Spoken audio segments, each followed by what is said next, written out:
Today on the final bar, it's Tuesday, November 12th, 2019. We're going to recap some of the conversations we had down at the Traders Expo in Las Vegas. Had a really good two-day experience sitting down with some fantastic experts, traders, educators, sharing some of their wisdom. We're going to share some of the highlights with you today. Also open the final bar mailbag, answer some questions on chart lists and scooter rankings. Ladies and gentlemen, this is the final bar.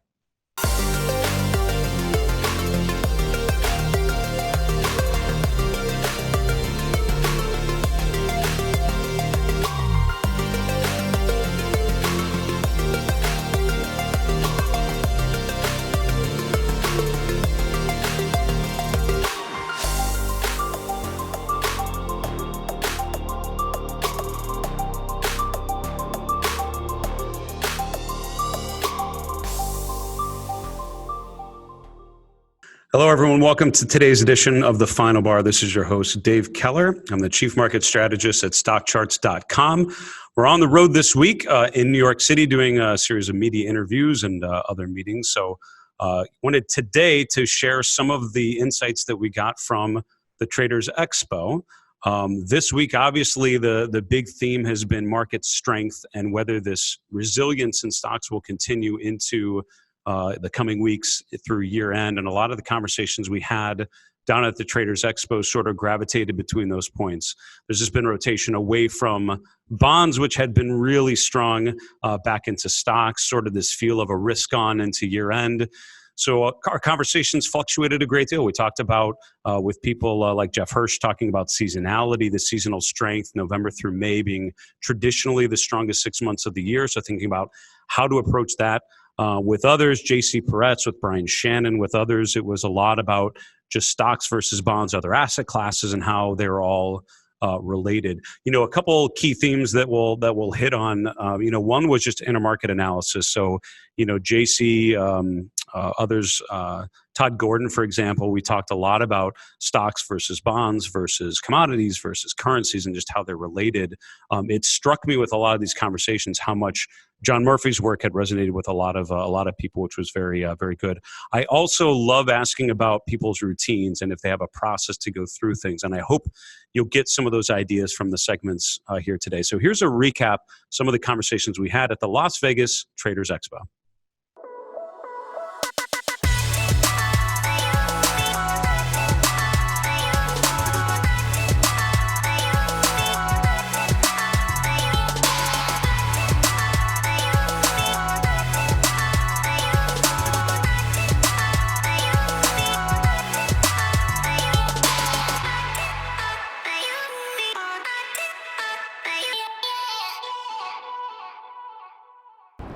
Hey guys, we're here at the Traders Expo in Las Vegas, here at the Parets Las Vegas Hotel. Getting ready to interview Ms. Schneider, also Todd Gordon, two really capable traders and educators. Later we're going to sit down with Tom Lee from Fundstrat, who's an expert in cryptocurrencies, and then finish up with Jeff Hirsch from the Stock Traders Almanac, talking all about seasonality and cycles. So a really cool first day here at the Traders Expo in Las Vegas. See you later.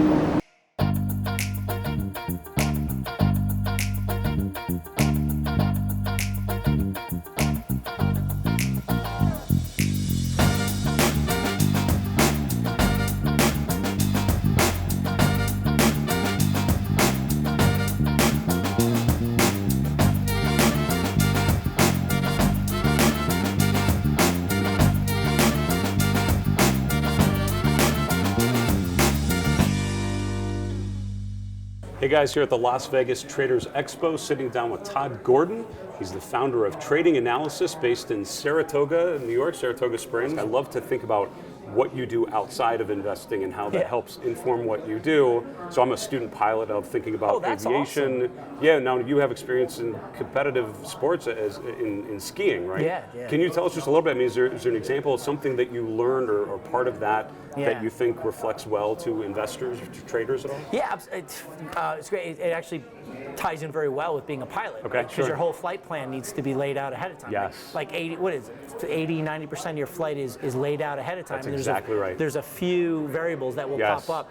A ski race is the same way. So I was a Division I ski racer in upstate New York in Lake Placid, and the same thing, a flight plan with a ski race. You watch the Olympics and guys are bombing down at 50 or 80 miles an hour. Yeah. What you don't see is 3 or 4 hours of course inspection ahead of time. You slide down. All teams slide down with your coach and your team, and you're looking at terrain. You're looking at, okay, there's a bank turn here. The sun's hitting that snow. It's going to have more moisture content. You got to get up over your skis. You know that's going to be in a sharp drop away, a fall away, icy. You got to get high.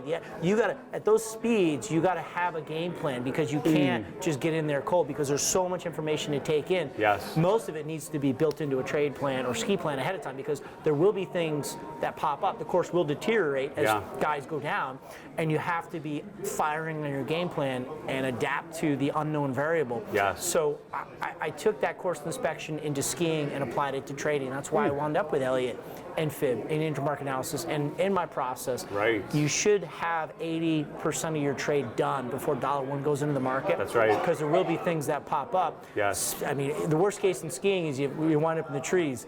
Worst case in flying.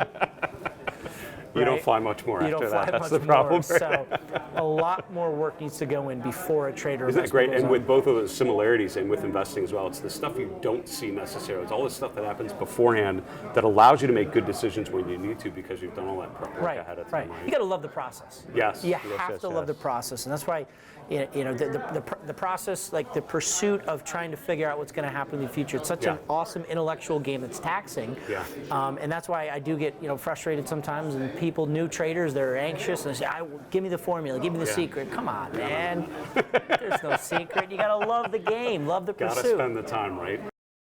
So sitting down with Tom Lee. Tom's the co-founder and director of research for Fundstrat based in New York. How do you think about alternative asset classes right now relative to equities? If equities look so attractive, how should investors be thinking about bond allocations, even cryptocurrencies, real estate, sort of commodities? How do you sort of think of that relative to this bullish equity perspective? Yeah, today, when people think about asset classes, they'll really roughly just throw out 3: stocks, bonds, and commodities. Yeah. And if you're really rich, real estate and art. But nobody really flips between art and stocks, right? True. And art and homes. So there's really stocks, bonds, commodities. 20 years ago, commodities was not part of the allocation. Right. Commodities only really got validated because the market for commodity investing got large enough, so it became an institutional story. Yeah. Digital assets, to me, is going to be the 4th asset class.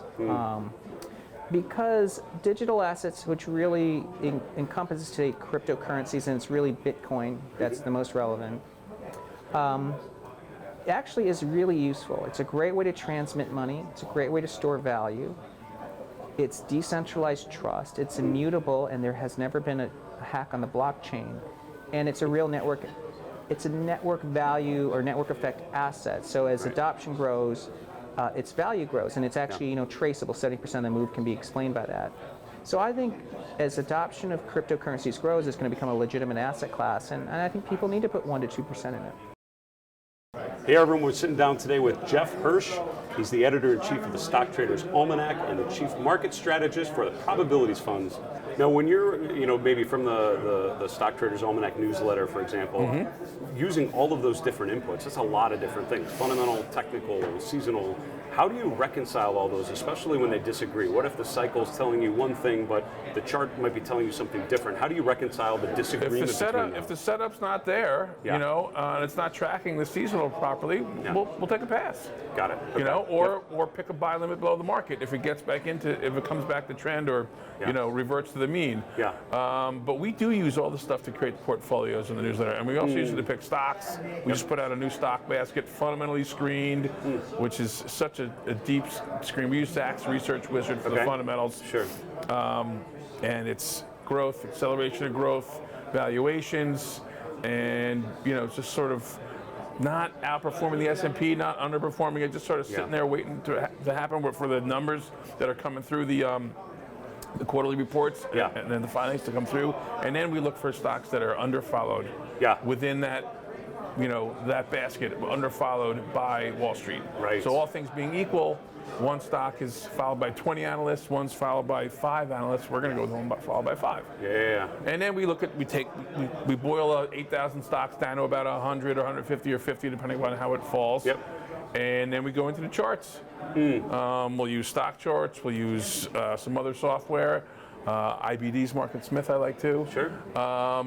And we'll just pick out the ones that look great and then Right. look for our buy limits. And unlike a lot of other services, we have specific buy limits and stop losses. And with some of our sectors, seasonal work, we have some targets. Okay. But for the most part, if the stock keeps going up, well, why sell it? Right, You know?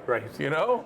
Here with my friend JC Parets, founder of All Star Charts. Can you talk a little bit about your process in particular? Do you have a regular routine? I mean, you strike me as someone that's looking at a lot of charts, and the best analysts I've ever coached or known look at a lot of charts. Yeah. So how do you go about it? Is there a regular discipline? Is there a regular daily, weekly process that you do to kind of absorb all of this and kind of make your decision? Walk us through a little bit of that. if you Yeah, could. yes and no. Okay. We look at about 5,000 charts a week. Okay. The order changes Okay. based on, like if I wake up on Saturday morning, I'm going straight to those international weeklies. Like just, Right. Yep. I can't help myself. Yep. Like even if I know there's something, nope. No. I love going through every single country in the world on a Saturday morning Got it. with my coffee. Yep. Yep. Waiting for football games to start, Yeah. drinking my coffee, going through charts, right? From Canada to Japan to Sri Lanka to Chile Right, and right. everything in between, right? So I really enjoy it. And then sometimes it's just super selfish. It's like, you know what? Bonds today. We're doing bonds. You sometimes you're just Why not? Sometimes you're in a bond kind of mood. Yeah. Or sometimes it's like, oh, let's go. The dollar's making crazy moves. Let's dive Right. into currency. So I Right, have right, like right. workbooks with like, I don't know how you set up your workbooks, but I have workbooks with all the currencies. I have workbooks with all all the sectors, all Yep. 30 Dow components. Sure, sure. I have an intermarket workbook where Okay. that might be my favorite. My favorite changes a lot. Depends where you catch me. But Yeah. I like the intermarket work a lot. I'm a John Murphy disciple through and through. Got it. It just makes sense. Yeah.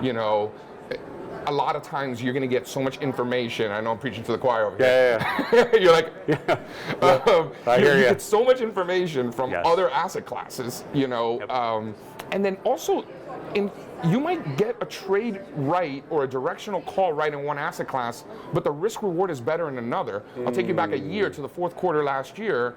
Yep. I was end of the world bearish, and I went from like super bullish all year to end of the world bearish. First week of October, I'm like, everything's broken, short everything.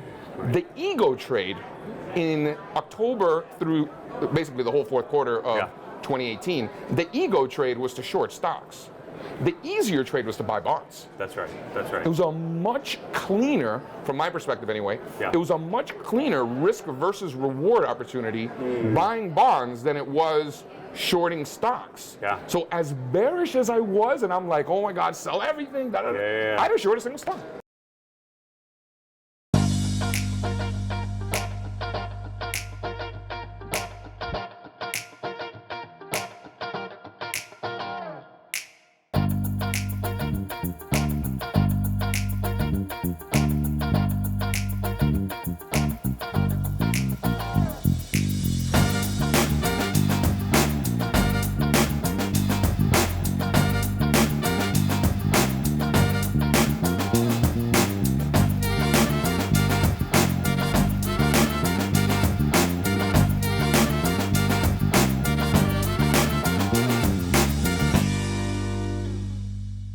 Guys, we're here on day 2 of the Las Vegas Traders Expo. Had a really good day yesterday interviewing a number of really capable strategists, traders, and educators. Today we sat down with Dan Gramza from Gramza Capital Management, Bryan Shannon from alphatrends.net, Toni Hansen from tonyhansen.com. It's been a really cool day. We're going to keep going with Healy, and then I'll finish off with my presentation coming up tonight, which is on the 5 modes of mindful traders, talking about how to maximize returns by getting out of the way of your own negative emotional triggers. It's a fun day here. We're here at the Exhibitors Hall, enjoying the expo. Hey everyone, we're here at the Las Vegas Traders Expo with Bryan Shannon, CMT. Bryan is the president of alphatrends.net. You mentioned your book, Technical Analysis in Multiple Time Frames. Yep. It's a fantastic read. Thank you. I love it because I would always, when I was dealing with junior technical analysts, people just getting started, they'd become so focused on this one chart and not think enough, not having awareness of how this chart fits into all the other charts, specifically just thinking about different time frames. You're starting with the weekly chart, how does that relate to the daily, how does that relate to the monthly, and all of that. Can you just give a quick take on, what inspired you to write that book, and sort of what should people know about the work that you're presenting there? Yeah, so, I had the experience of seeing David Nasser write a best-selling book, New York Times bestseller book, and I actually thought, arrogantly, of course, that hey, I could write a better book than that. And the point was I didn't write a book. Yes. Right. And the first step is to do it. Then you can start saying whether you can do a better job. That's right. My motivation was I have some things that I thought were somewhat unique that weren't being talked about, spoken about, and that I wanted to put my version out there. I remember my dad saying, Bryan, there's so many books on technical analysis. Right. So yeah, but none of them are in my voice. Yeah, this is good. my voice and my interpretation. Yeah. So I wrote that book. My sons were 6 and 8 at the time as well, and I thought, if they want to get into the markets, I want to write it so they can understand it. So I wrote it from a perspective of, not bogged down in a bunch of technical jargon, but instead to make it easy to read and in the spoken voice, basically. Yeah, it strikes me as super accessible. That's what I've heard, and which I'm proud of, because that's the way I wanted it done. That's great. So that was kind of my motivation, and it's received a ton of great feedback over the years, and I'm it's something I'm proud of. Hey everyone, we're here from the Las Vegas Traders Expo, sitting down with Toni Hansen, Hansen Financial Group, ToniHansen.com. This is the first time you and I have spoken. You strike me as someone who's incredibly calm for spending a career trading and working with traders. You seem very laid back. How do you manage that? How do you stay centered, in an industry that's kind of stressful and hectic at times? So Any tricks for everyone? Basically always thrown myself into crazy situations. So like I had foster kids for like 10 years, and they were all with different spectrum of stuff. Yeah. You have to stay calm when you've got these children that are flying off the walls. Yes. You have to have your feet on the ground, I think, at some point, right? You have to be calm. Yeah. So my mom was a teacher. My dad was like the head of the engineering computer lab sciences division at the university. So it's like, I don't know, I'm just like, was programmed from my childhood experiences and young experiences. No, I think you're pulling it off okay. Hey everyone, we're here at the Las Vegas Traders Expo, sitting down with Healy, president of Big Trends. First time we met was actually, I think, down in Florida. So at Market Technicians? Is it at Market Technicians Association conference? We had dinner together. I sat next to you, and what I remember particularly is that you smile a lot. So can you talk a little bit about how you stay positive in an environment which is actually really challenged, just stressful at times to be trading, especially options? How do you kind of stay centered through that? How do you deal with the periods of adversity? Well, I think part of it is capital allocation. Like, that you're never going to overcommit on any one trade. And I don't care how much you love it. If you think it's the greatest slam dunk home run, I don't care. I will not exceed my position maximums ever. So, and then I'm spread out across 10 different portfolios. So it's one of those things where no one trade can make or break me. So it makes you a lot more centered, even amid a volatile potential vehicle like options. To say, okay, it's more about taking those edges out over a long period of time and not worrying about what's going to happen today, tomorrow, the next day, if you follow your rules. And that's where most people don't have the template or the discipline to say, okay, I know I'm going to follow this rule. Today might have been a losing day. But if you follow, I always tell my analysts and my team, if you follow your rules and you had a losing day, that's a check plus. If you made money and you didn't follow your rules, that's a check minus. You can get fired for making money and not following your rules if you do that often enough. So because it breeds a lack of discipline, it leads you into problem territory. Right. So it's a lot of this game is about taking your ego and getting your ego to the sidelines. And saying, okay, because when you go back to like the mistakes I made early on, I was trading what I believed, not what I was seeing happening. I was believing something different was going to happen, but I wasn't in tune. And so that's what technical analysis does for me. It gets me in tune with what's actually happening. Sure, there's going to be changes to that, but it allows you to change quicker than waiting for the next quarterly earnings report and being stuck holding the bag for 3 months or however long. And by that point, it's too late and you're already in the hole and now you're truly stuck and going, now what do I do? What's my repair strategy? Not a fan of repair strategies. I want to close out losers, move on to the next one. Okay, so that's a recap of some of the conversations we had at the Traders Expo. And again, it was such a cool 2-day experience. And, you know, sitting down with any one of those experts and picking their brain for half an hour would have been really valuable. The fact that we got to do it many, many times over with some really knowledgeable people was a real treat for us. So I really hope to look forward to sharing more of those thoughts with you in the coming weeks, coming months. One thing that we'll be looking to give you very soon is thinking about some of the worst calls. One of the questions we love to ask people is, you know, what was your worst call? What was an especially painful moment, a call that went against you or a trade that went against you, how you dealt with it, how you learned from it? Just because the challenge of dealing with loss, dealing with uncertainty, dealing with failure is something that every investor, every trader has to deal with. So I'm really looking forward to sharing that in particular, because there are a lot of good takeaways I think will help all of you and your trading. Wanted to open the Final Bar mailbag. As you know, hopefully you can get to us a number of ways, but you can email us at thefinalbar@stockcharts.com. You can also get to us on Twitter at FinalBarSCTV, or during the show, go ahead and use the chat room and just put any questions in there. We review all the things that you send in. Really appreciate any feedback, and in particular, any questions, and the best ones that we think will work well on the air, we'll certainly incorporate into a future show. So please keep your questions and your feedback coming. We read all of them. I did want to shout out to a number of you who have asked me to make my cursor more viewable. And as God is my witness, I'm going to try to remember to do that every show. So hopefully you are able to see what I'm doing very easily as we answer some of these questions. The first one was on chart lists. We've used chart lists a number of times on the show, and some of the other Stock Charts hosts do a really good job with them. Greg Schnell comes to mind as someone who, and Arthur Hill as well, who just have these fantastic chart lists built, and you can see that their routine is built around the chart list system. I've talked with Grayson Rose on the management team here a lot about just the chart lists and how to think about them, how we should be using them, how can we can improve them, and all of those. So hopefully really cool things to come along those lines. But the question was in particular, how do you use chart lists to review sectors and review stocks? And, you know, we've had a number of segments talking about sector rotation, so using the RRG charts. We've done the sector deep dive where we look at the sector summary page and the industry summary pages. All of those are good.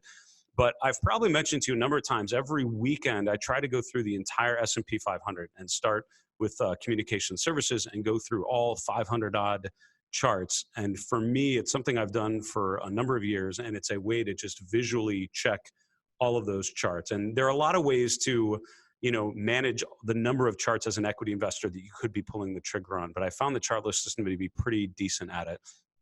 So I'm down on my chart lists a little further here. You can see I've numbered them to keep them in a certain order. That's something Arthur Hill taught me very early on in my Stock Charts career. So hopefully you're doing something like that as opposed to alphabetizing things. And as you can see under a section called sector lists, I have sector lists broken down by the sector code. So COMS is communication services, consumer discretionary, consumer staples, and we go all the way down the list. And then I have a group of weekly charts and then daily charts for each one of them. And the way that I tend to do this is I go into 10 per page, which just shows you, you know, just a chart after chart, one by one, and I just visually go through them. Sometimes I'll get in the habit of making notes on the chart. Usually I go a little more old school and I'm just making notes in a notebook, and every week I kind of have the notes of the tickers and the themes that kind of come up.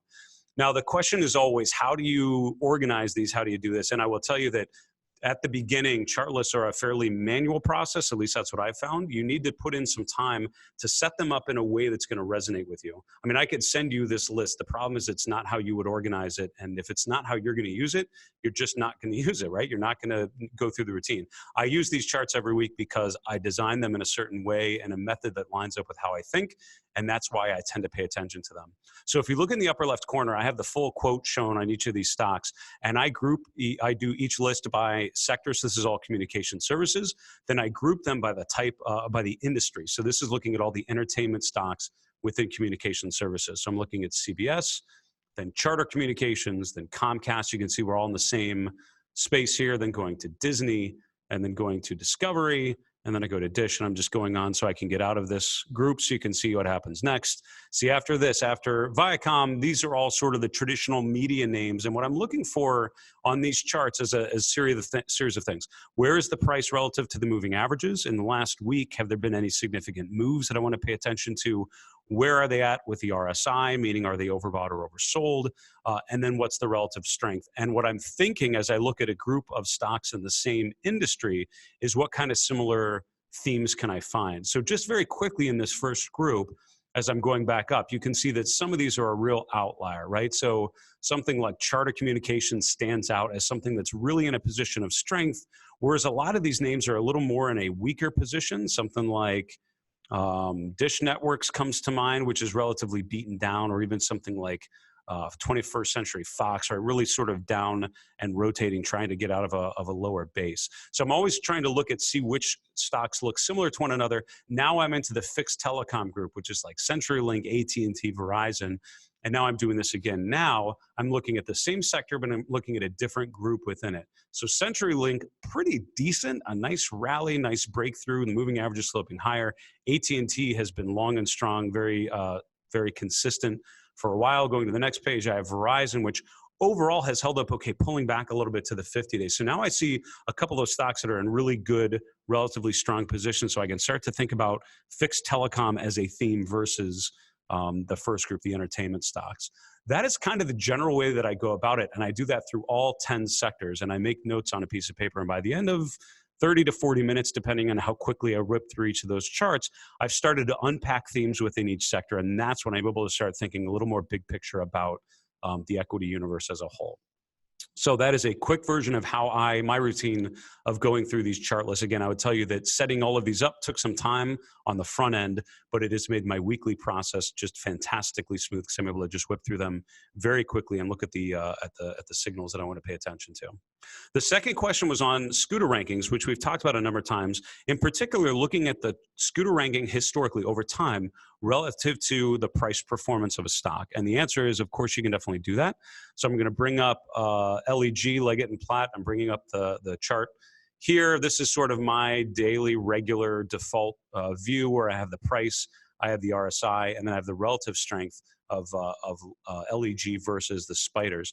Down here at the bottom, instead of relative strength, I'm going to put scooter line. So the scooter line is actually an indicator that you can put on just like any other oscillator. So now I am showing historically how this specific stock has rated on the scooter rankings. And remember, this is an inclusive ranking. It's percentile from 0 to 100. So I can see how, back here, May through September, it was actually in the, sort of third, fourth, fifth decile, sort of in that 30 to 50% range. But then all of a sudden rallied, and as it blew to new highs in October, you can see how the scooter ranking went up. And now it's been consistently one of the top names in the large cap universe. Here at the bottom, I can now look at that relative to the rest of the equity universe, and I can see how that rally, that outperformance in October really elevated its scooter ranking. So that's the way that you can add it and look at it historically. You can also now do that for industries, right? So you can put home furnishings and put the historical scooter ranking, also put the relative performance. Really cool way to look at performance of a basket of stocks, a group of stocks or a particular theme. Thanks for that question. The third question was on earnings, and actually how do you look at earnings? And I'll give you the quick version, and I'll give you the maybe longer version. The quick version is we don't have a lot of great ways yet to show earnings on the chart. I would tell you that when you look at an average equity chart, you will see a gap about once every 3 months or so. And surprise, surprise, that's their quarterly earnings release. Most equities will tend to gap on earnings and jump up and down. The question that was asked in particular was, what is the pattern? What are the rules for when companies report earnings? And obviously, we're coming out of earnings season where a lot of people are, thinking of the releases and how individual companies are doing. So once a quarter in the U.S. is when they're going to do it. In terms of when during the quarter, you will find that certain types of companies report very specifically. So there will be a week when it's a bunch of the banks. There will be a 1 or 2 week period, which a lot of the big technology stocks, they tend to group by industry for a lot of different reasons. Some sectors like consumer discretionary are pretty much peppered across the entire quarter. So it really depends. But if you look at individual stocks, you will find it. The reason why I wanted to bring this up and answer that question for you, just in terms of the timing, is we are in the process of incorporating earnings data and earnings charts, earnings dates into our charting platform coming very soon. I'm excited for when I get to unveil that to you. So that is our final bar mailbag for today. Thanks again, all of you, for sending in your questions. Please keep them coming, and we'll look forward to helping you use our platform better and better. All right, everyone. So that is our show for Tuesday, November 12th. Thanks so much for tuning in. As always, please keep your questions and your feedback coming. The final bar at StockCharts.com. For StockCharts in Redmond, Washington, this is Dave Keller. Have a great night.